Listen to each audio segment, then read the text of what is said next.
In this video, I am going to explain about thrashing. I'll explain this concept with the help of an example. Let us assume that this is the CPU, this is the primary memory, and this is the secondary memory. I have 5 processes A, B, C, D, E, and these programs are stored in the secondary memory permanently. If you observe, I have stored all the data of process A here and all the data of process B here. Okay, but if you want, we can store these data at different locations. I can store A1 here, A2 here, A3 here. Okay, for our convenience, I have stored these data at one place. Okay, so if you want, we can store the data in non-continuous memory locations also.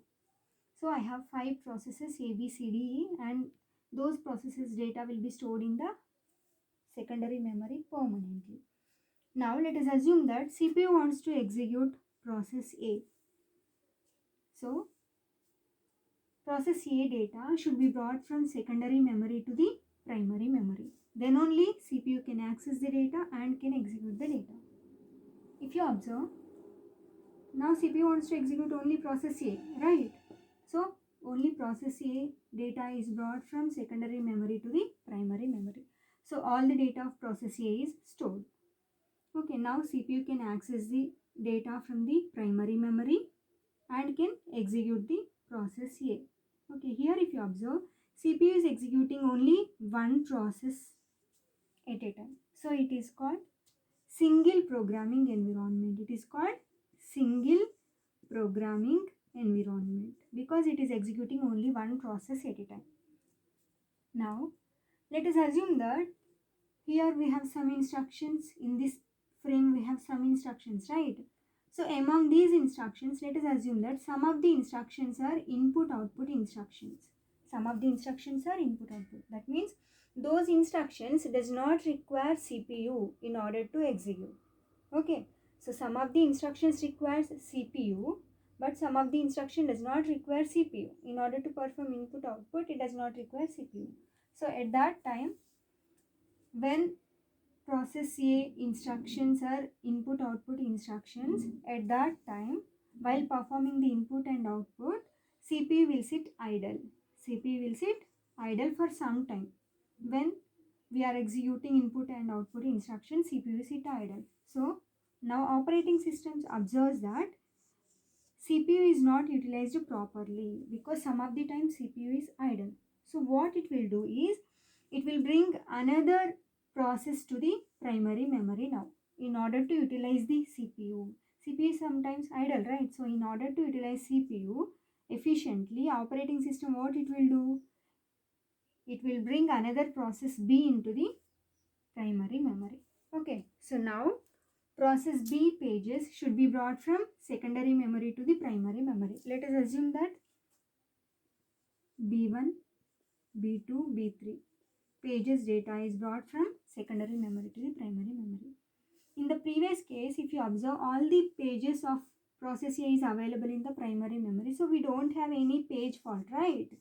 So we don't have any page fault. But here, if you observe, only some of the data of process A and some of the data of process B is available in the primary memory. So now, whenever CPU wants to execute A4, B4, if CPU wants to execute A4, B4, these two pages are not available in the primary memory. So we will get page fault. We will get page fault. So when we will get page fault? So if required page is not available in the primary memory, then it is called page fault. So here A4 and B4 are not available in the primary memory, so we can call it as a page fault. Now in this case, what we should do? We should bring these pages A4 and B4 pages to the primary memory, right? So what we should do now? We have to choose two victim frames, right? Let us assume that 3 frame is one victim frame, 6 frame is another victim frame. Now A3 is moved from primary to secondary, A3 is moved from primary to secondary, and A4 will be moved from secondary to primary. So here A4. In the similar way, B3 is moved from primary to secondary and B4 is moved from secondary to primary. Okay. So Moving the data from primary to secondary, secondary to primary requires some disk IO time. Requires some disk. Secondary storage device example is hard disk, right? So it will require disk IO time because we are entering the data into the disk and we are retrieving the data from the disk. Entering the data into a disk is known as input operation. Retrieving the data from the disk is known as output operation. So it will require some disk input output time. Okay. So now again operating system observes that CPU is not utilized properly. Okay. CPU sits idle for some time. It observes that CPU is not utilized properly because most of the time is spent in disk IO time, right? So it observes that CPU is not utilized properly.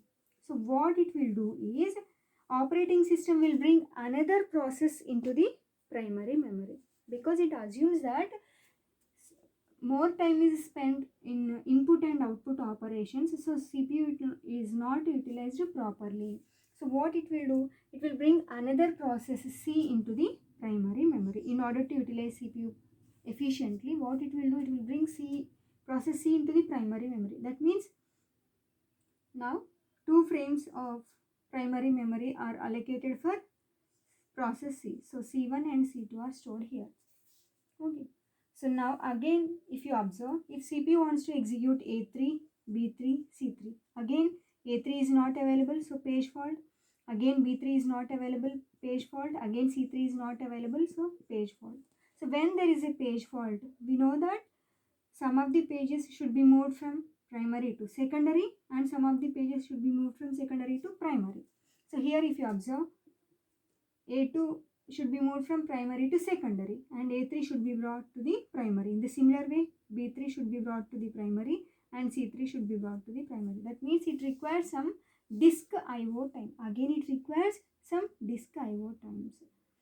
Here if you observe, for each process we don't have sufficient number of frames, right? Actually, A process requires 6 pages, but here we are storing only 2. B requires 6 pages, so we are storing only 2 pages data. B is stored in 6 pages, but we are storing only 2 pages here. That means here we don't have sufficient amount of frames. Then at that time what happens is, when page fault rate increases, then disk IO will also be increased. When page fault increase, what happens? We should move pages from primary to secondary and we should move pages from secondary to primary. So it requires some IO time. That means most of the time is spent in disk IO rather than executing the instructions. Rather than utilizing the CPU properly, more time is spent in disk IO.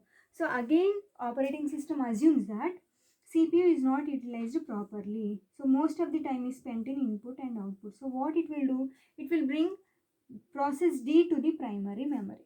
So now what happens? So process D, and after some time it will bring process E to the primary memory. So what happens? Some of the pages are allocated to process D and some of the pages are allocated to process E. Okay. So now how many frames are there? 6. In these 6 frames we have A data, B data, C data, D data and E data. So all the processes data is brought from secondary memory to the primary memory.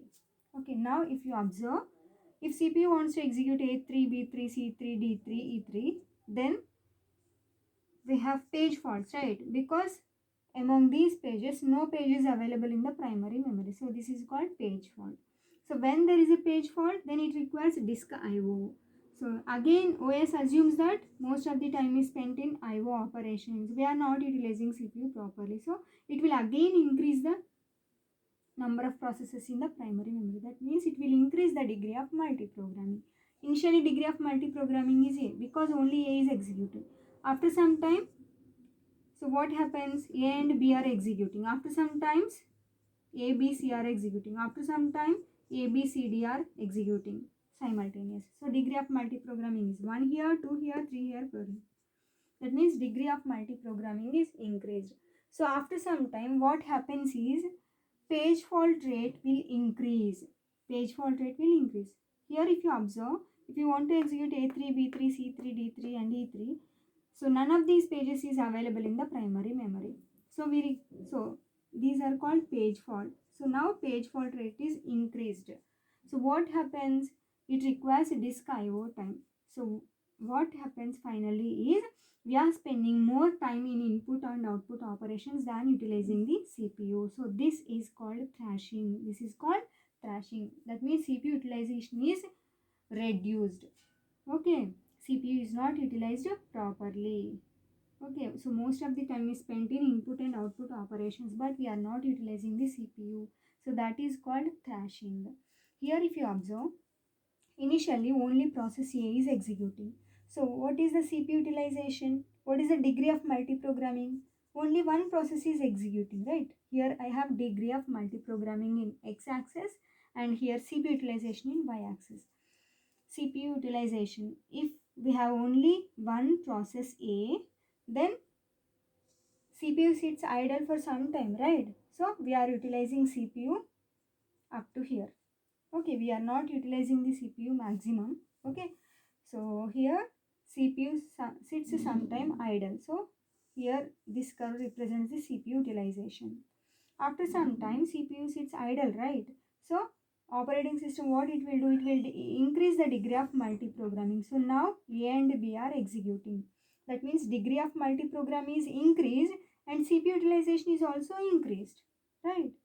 So because when process A is performing input and output operations, now B can utilize the CPU. So CPU utilization is increased. So after some time, so operating system, what it will do, it will increase the degree of multiprogramming further. Here ABC are executing. Here ABCD are executing. Here ABCD. Okay, that means degree of multiprogramming is increased. At this location ABC are executing, at this location ABCD, here ABCD. That means degree of multiprogramming is increasing. When degree of multiprogramming is increasing, then if you observe, most of the time is spent in input and output operations, right? Than utilizing the CPU. So CPU utilization will be decreased. After some point of time, CPU utilization will be decreased gradually. So finally, CPU utilization is very less. Degree of, if you increase the degree of multiprogramming further, then we cannot utilize the CPU at all. So this is called thrashing. Here if you observe, here after this point, if you increase degree of multiprogramming further, then it will reduce the usage of CPU, right? It will reduce the CPU utilization. So this is called thrashing. Here if you observe, after this point, if you further increase degree of multiprogramming, then CPU utilization will be decreased gradually. Finally, CPU sits idle and we are performing only input and output operations. So this is called thrashing. So one solution to thrashing is working set model. I'll explain that concept in the next video.